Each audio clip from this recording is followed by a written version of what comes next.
સુરત બાદ ભરૂચમાં પણ પથ્થરમારો તોડફોડ, બે જૂથના લોકો વચ્ચે ઝંડા લગાવવા બાબતે થયું ઘર્ષણ. ગુજરાતના સુરતમાં ગણેશ પંડાલ પર પથ્થરમારાની ઘટના બાદ વધુ એક કોમી ઘર્ષણના અહેવાલો સામે આવી રહ્યા છે. આ વખતે ભરૂચમાં બે સમુદાયના લોકો વચ્ચે મોડી રાત્રે અથડામણના અહેવાલ સામે આવી રહ્યા છે. ઉલ્લેખનીય છે કે આવનારા દિવસોમાં બે મોટા તહેવાર એક સાથે આવી રહ્યા છે, જેની ઉજવણીની તૈયારીઓ વચ્ચે આ બવાલ થઈ હોવાનું માનવામાં આવી રહ્યું છે.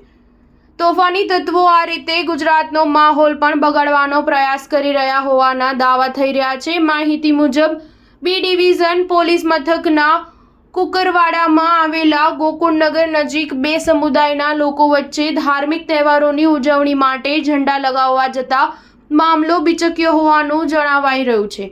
આ દરમિયાન ભારે પથ્થરમારો અને તોડફોડ જેવી ઘટનાઓ બની હતી. અથડામણ દરમિયાન બે લોકો ઇજાગ્રસ્ત થયાની પણ જાણકારી મળી રહી છે. ઘટનાની જાણકારી મળતા એસપી મયુર ચાવડા સહિત સમગ્ર પોલીસ કાફલો દોડી આવતા સ્થળે પડી હતી. ત્યારબાદ કોઈ અણગમતી ઘટના ન બને તેને ધ્યાનમાં રાખીને ચુસ્ત સુરક્ષા વ્યવસ્થા ગોઠવી દેવામાં આવી હતી અને મોટી સંખ્યામાં પોલીસ કાફલો ખડકી દેવાયો હતો. હાલમાં સીસીટીવી ફૂટેજની મદદથી તોફાનીઓને શોધવાની કામગીરી હાથ ધરવામાં આવી છે. સ્ટાર ન્યૂઝ 7 હંમેશા સચ્ચાઈની સાથે.